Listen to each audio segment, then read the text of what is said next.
vibration and frequency of continuous story.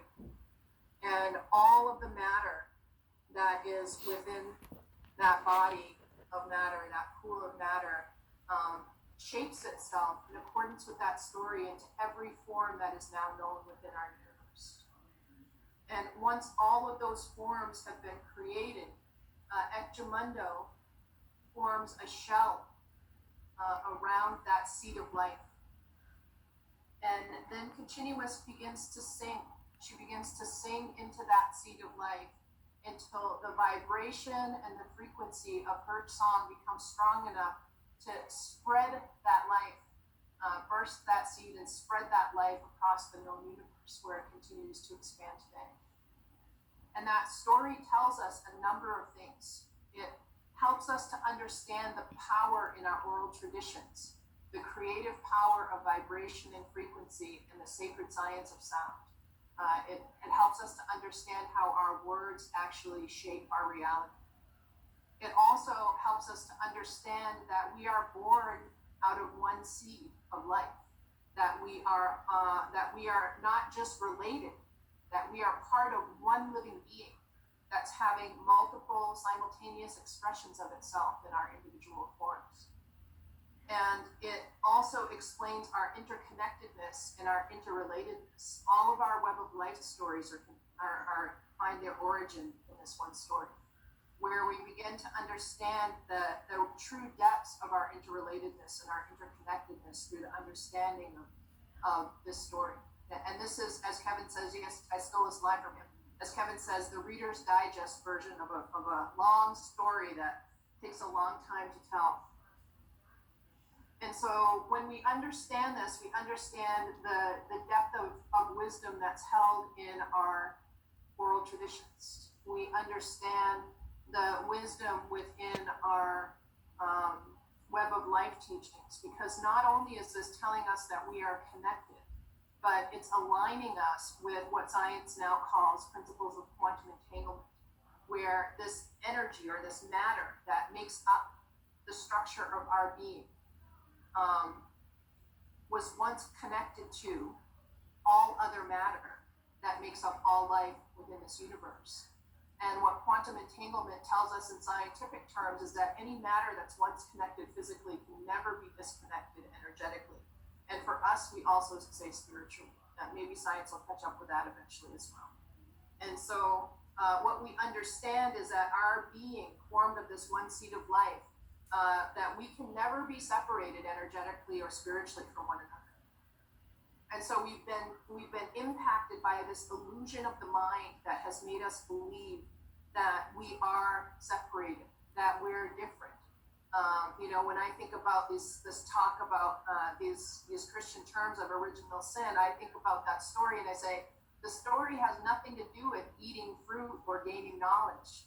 The story is trying to tell us that the moment that there was a belief in othering, where there was, I'm covering myself up because I'm something other than you, that was where the real shift occurred.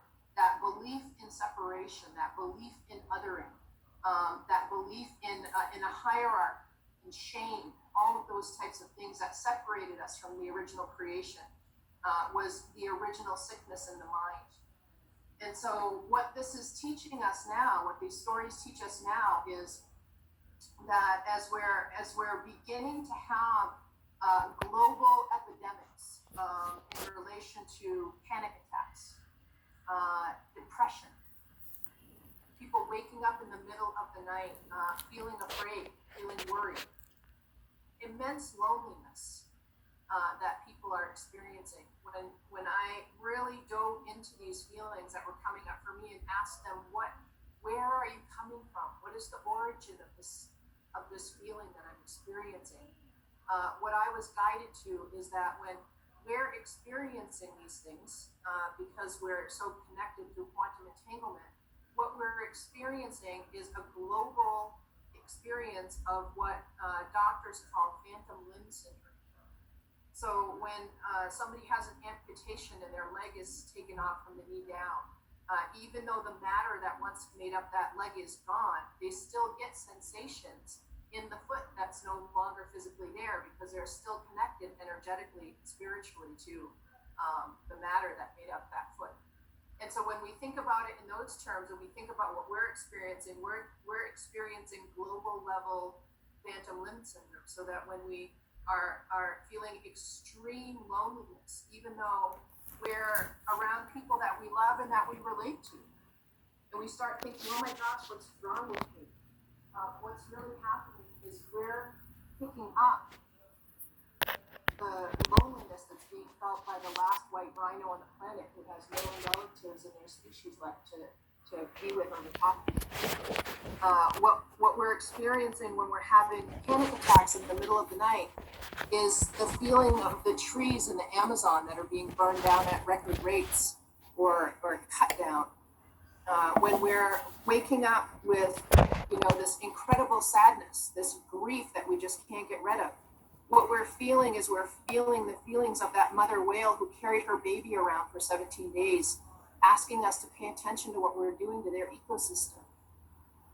We're feeling the pain of our relatives in other parts of the world who are experiencing war and hunger that's based on the greed of a small number of individuals on the planet.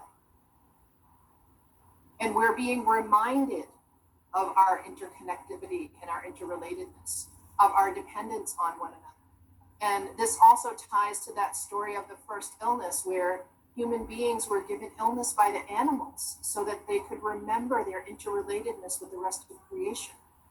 These feelings that are coming up for us right now, that are coming from our relatives out in the natural world, are not something that's wrong with us. They're something that's being righted within our spirit, because they're helping us, they're helping us to reconnect to the sensations that are going to guide us toward right action, that are going to guide us back into alignment with the rest of creation. If we can listen to those things that are coming up in our bodies right now, we're going to be guided back to the way of being in the world that we're meant to be living. And so I wanted to share that story because I just think that it's so incredibly important for us to really pay attention to what's going on within our bodies. It's important for us to be paying attention to the experiences that we're having that can't be explained by other means. And so there are so many people who justifiably are feeling anxious in the world right now. And when we look around at what's going on, that's, we can explain that to a large degree. It's a time of great uncertainty. But prior to this happening, and once, we move beyond this, there are still going to be a majority of the population, close to 50% or more, I think 50% are reporting, maybe more are also experiencing, members of the population are having these experiences of panic attacks. They're having these experiences of depression. They're having these experiences of loneliness. They're having these experiences of impending doom, of suffering that they can't explain, because circumstantially things look like they're okay in their lives. But on a deeper level, in relation to our connectivity to the rest of life, things are not okay. We're severely out of balance. We are enforcing our imbalance on the rest of creation. And so we have to be able to right our relationship with the rest of life if we hope to be able to course correct so that we can move ourselves towards survival into the future.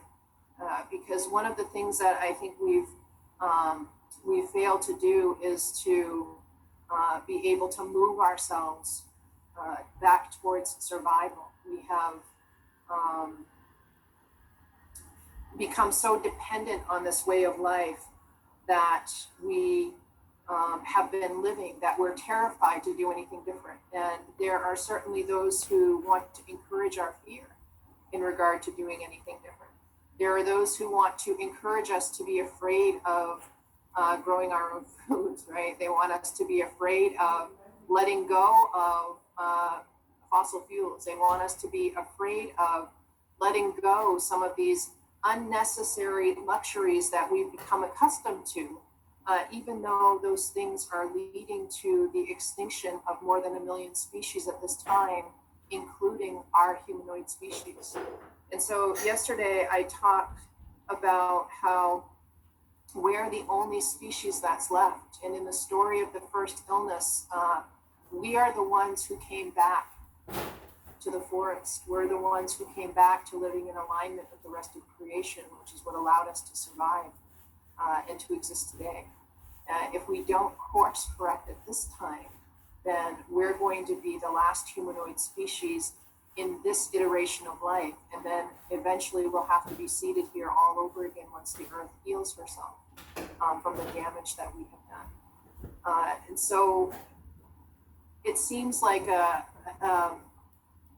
daunting process of understanding where we are. It seems like too much to think about all of the ways that we need to shift, but we don't have to be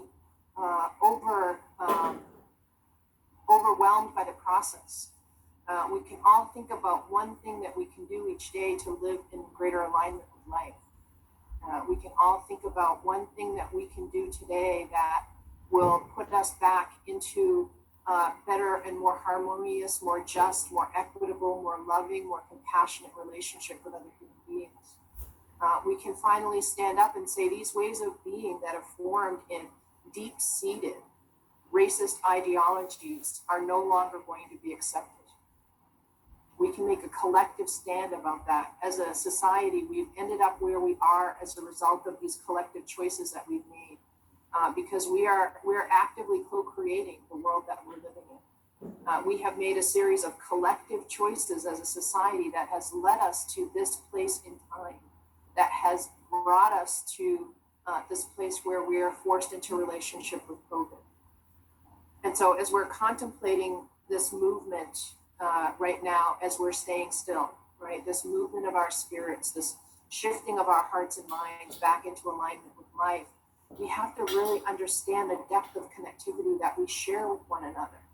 That when I'm waking up in the middle of the night and I'm feeling this immense sadness, I have the capacity to put my hand in my heart in that moment and to ask my spirit, where is this pain coming from? And it will guide me to you if you're the one that's holding that originating pain. And I can send my love and my support and my healing prayers to you in that moment.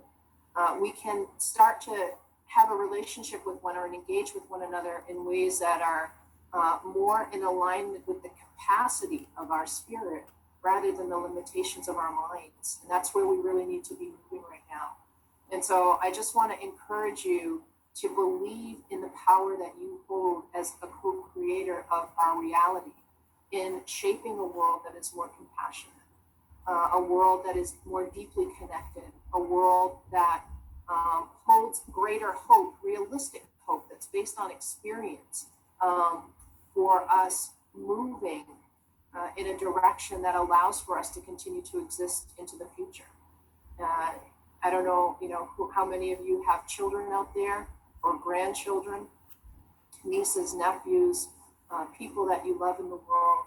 I want those future generations who are calling to us right now, right? If we can attune our ears and our spirits, not only are we going to hear those who are in distress in the world right now with us, but we're going to hear the voices of those who are beckoning to be called, to be born into the future, asking us to ensure the survival of Mother Earth so that they will have the same opportunity to live and to thrive here as we've been provided. We have an opportunity, a really powerful opportunity right now in this moment to actually shift our trajectory, to move ourselves in the moment of this conscious leap.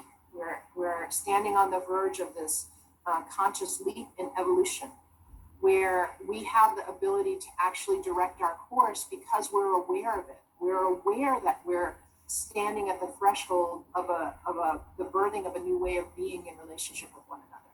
As we're contemplated these hundreds of year-old ideologies that have really dominated our societies, as we're collectively saying, this is not okay. We are no longer going to accept this particular status quo. We're realizing that our consciousness is shifting. And as we're standing in the midst of that shift, we can reach out to one another and we can choose the direction of our conscious leap. Because the truth is that evolution doesn't favor the strong, right? It's not survival of the fittest. What evolution proves to us is that it also doesn't favor any one species. What evolution favors is greater cooperation, higher purpose, right? More order and organization amongst species.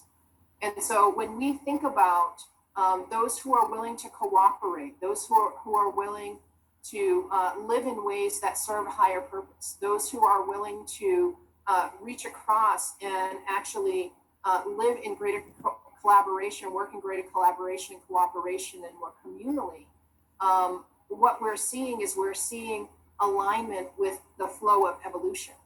And so those who are willing to be cooperative during this time to the changing realities that we're facing, rather than fighting against it, those who are willing to get in alignment with the higher purpose that's unfolding, which is we need to change our relationship with the natural world and bring ourselves back into alignment and stop doing harm. Those are the people who are most likely to survive into the future. And so we need to align ourselves with the movement of this conscious shift in evolution, with this cycle of growth that's unfolding all around us. Because the more we fight against the changes that are occurring, the more we fight against the protection and compassionate awareness for the well-being of our neighbors, our family members, our friends, the least likely we are as individuals to survive. And so there's so much possibility in this moment. We have this really, really rich, fertile soil. You can remember at the very beginning, I talked about how we have, this opportunity right now to really contemplate the illusion of separation that we've been fed. We have this opportunity to realize that this form of separation is just an illusion of mind that we've created based on an understanding of the fullness of our spiritual beings as being limited. And we have this great gift of being able to be sitting in place in a way that forces us almost, if we want to stay connected, to reach out beyond the physical, to reach out with our hearts, to reach out with our spirits, to reach out even with the powers of our mind, to connect with one another in tangible ways that go beyond what we've been able to do in the past, because we are being forced into that higher level of performance in relation to our larger spiritual being. And so there's an opportunity for us to really expand the awareness of what our potential is as spiritual beings. And when we put that together with this understanding of how evolution moves and where we are in this moment, we recognize that we have this incredibly powerful capacity to actually create collectively with one another, through this act of compassionate co-creation, a world that's more just and equitable and balanced and harmonized with the rest of life. And so to me, this time, as difficult and challenging as it is one of the most profoundly important and just incredibly gifting opportunities for anyone who has an intent of growing their spiritual being, anyone that has an intent of being someone in the world, living in a way that honors the sacredness of our spirits. And so I just wanted to share that as we're waiting for these other speakers to come on who have not made it with us. And I also would just like to give John an opportunity to share a few words with us today as well, to just based on what I just talked about, how there's this incredible opportunity, how we have this really rich depth of soil in this moment to be working with. And we have a couple more minutes before our next speaker comes on, Sean. So if you would like to share some words about how this time, I talked about a couple of stories, how this time really ties into this knowledge that we've always had. That would be really, really good.